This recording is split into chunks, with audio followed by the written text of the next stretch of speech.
जय श्री कृष्ण।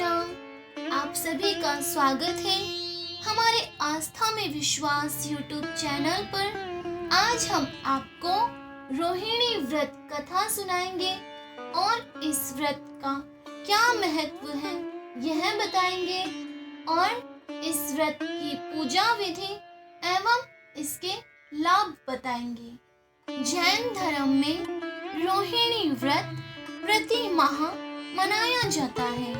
मान्यता अनुसार यह व्रत स्वास्थ्य, सुख और शांति देता है। इस व्रत के प्रभाव से आर्थिक समस्याओं से छुटकारा भी मिलता है।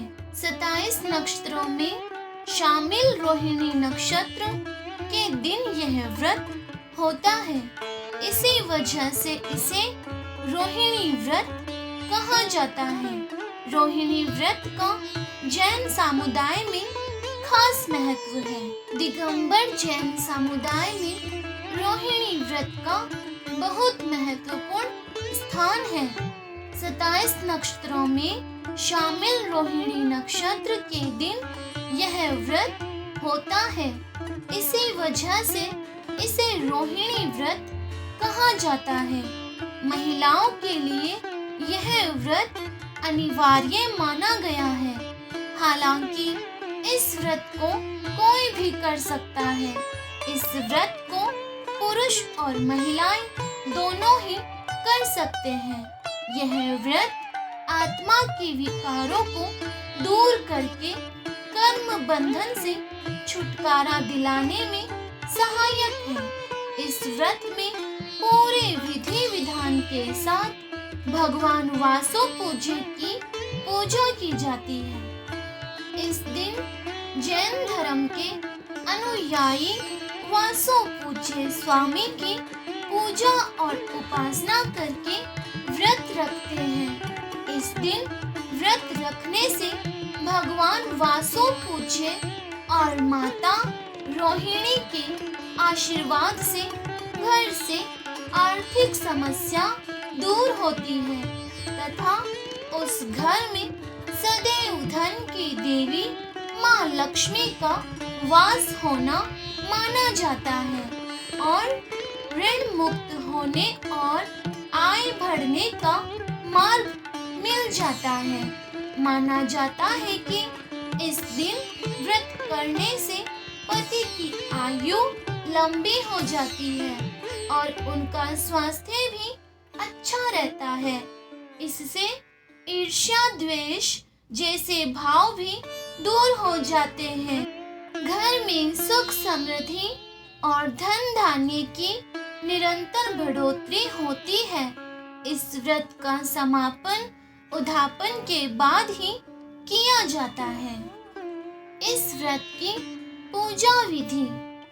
रोहिणी व्रत की पूजा विधि के अनुसार इस दिन महिलाएं प्रातः जल्दी उठकर स्नान करके शुद्ध वस्त्र धारण करके पवित्र होके पूजा करती हैं। इस व्रत में जैन धर्म के 12वें तीर्थकर भगवान वासो पूज्य का पूजन किया जाता है। इस पूजन के लिए वासो पूज्य भगवान की 5 रत्न ताम्र या स्वर्ण प्रतिमा की स्थापना की जाती है। उनकी आराधना तथा रोहिणी व्रत का पालन करके गरीबों को दान देने का महत्व होता है। यह व्रत उदया तिथि में रोहिणी नक्षत्र के दिन से शुरू होकर अगले नक्षत्र मार्गशीर्ष तक चलता है। इस व्रत के लाभ। माना जाता है कि इस दिन व्रत करने से पति की आयु लंबी हो जाती है और उनका स्वास्थ्य अच्छा रहता है। घर में सदैव धन की देवी माँ लक्ष्मी का वास बना रहता है। ऋण मुक्ति और आय बढ़ने का मार्ग मिल जाता है। घर में सुख, समृद्धि और धन धान्य की निरंतर बढ़ोतरी होती है। इस व्रत से ईर्ष्या, द्वेष जैसे भाव भी दूर हो जाते हैं। इस दिन व्रत रखने से भगवान वासो पूज्य और माता रोहिणी के आशीर्वाद से घर से आर्थिक समस्या दूर हो जाती है। तो चलिए अब शुरू करते हैं रोहिणी व्रत कथा। पौराणिक कथा के अनुसार प्राचीन समय में चंपापुरी नामक नगर में राजा माधवा अपनी रानी लक्ष्मीपति के साथ राज करते थे। उनके 7 पुत्र एवं एक रोहिणी नाम की पुत्री थी।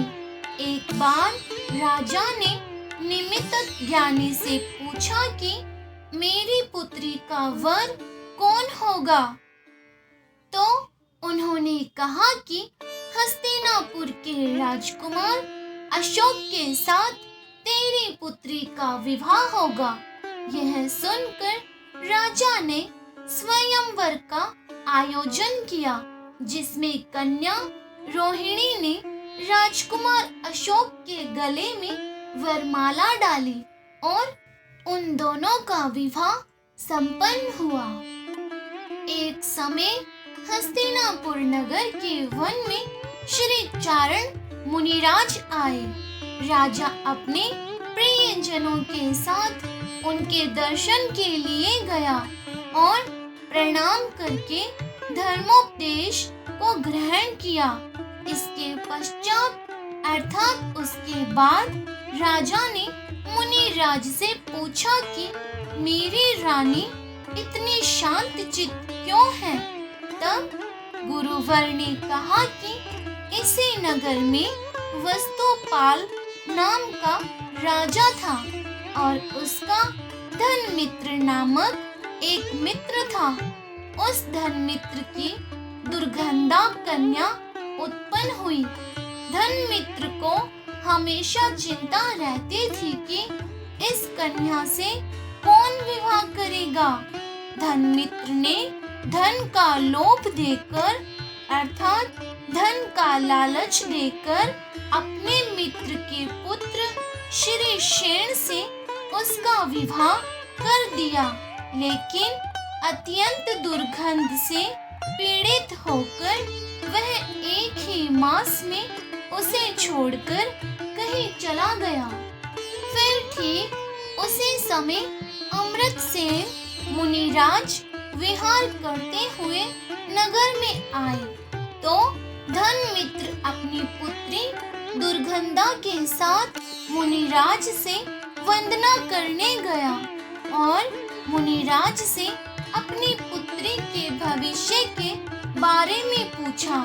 तब मुनिराज ने बताया कि गिरनार पर्वत के निकट एक नगर में राजा भूपाल राज्य करते थे। उनकी सिंधुमती नाम की रानी थी। एक दिन राजा रानी सहित वन क्रीड़ा के लिए चले तो मार्ग में मुनिराज को देखकर राजा ने रानी से घर जाकर मुनि के लिए आहार व्यवस्था करने को कहा। राजा की आज्ञा से रानी चली तो गई, परंतु क्रोधित होकर उसने मुनिराज को कड़वी तुम्बी का आहार दिया, जिससे मुनिराज को अत्यंत वेदना हुई और तत्काल उन्होंने प्राण त्याग दिए। जब राजा को इस विषय में अर्थात उस बारे में पता चला तो उन्होंने रानी को नगर में बाहर निकाल दिया, अर्थात रानी को नगर से बाहर निकाल दिया और इस पाप से रानी के शरीर में कोढ़ उत्पन्न हो गया। अत्यधिक वेदना व दुख को भोगते हुए वो रौद्र भावों से मरकर नरक में गई। वहाँ अनंत दुखों को भोगने के बाद पशु योनि में उत्पन्न और फिर तेरे घर दुर्गंधा कन्या हुई। यह पुण्य वृत्तांत सुनकर धर्ममित्र ने पूछा, कोई व्रत विधान आदि धर्म कार्य बताइए जिससे कि यह पातक अर्थात यह विपदा दूर हो जाए।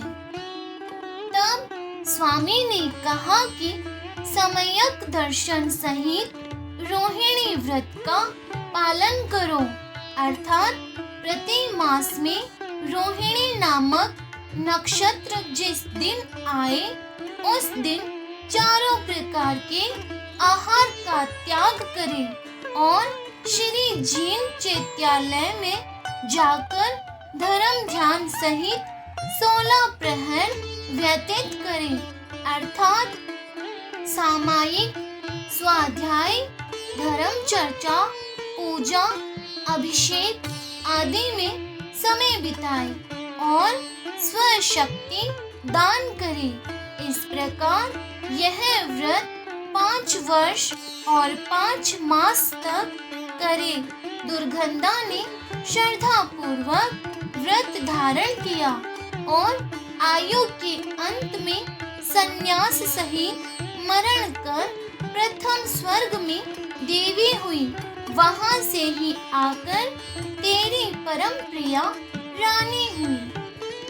इसके बाद राजा अशोक ने अपने भविष्य के बारे में पूछा तो स्वामी बोले, भील होते हुए तूने मुनि राज पर घोर उपसर्ग किया था, सो तू मरकर नरक गया और फिर अनेक कुयोनियों में भ्रमण करता हुआ एक वणिक के घर में जन्म लिया, सो अत्यंत घृणित शरीर पाया।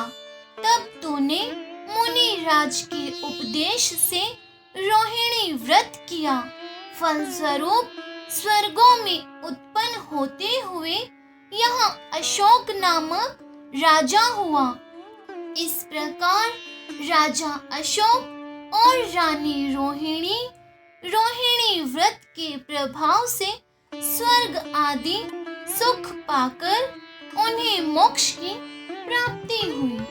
आशा है आप सभी को रोहिणी व्रत कथा सुनकर और इस व्रत के बारे में जानकर अच्छा लगा होगा, तो कमेंट में जय वासु पूज्य स्वामी जरूर लिखना और साथ ही चैनल को सब्सक्राइब करके बेल आइकन ऑल पे क्लिक करके वीडियो को लाइक शेयर जरूर कर देना।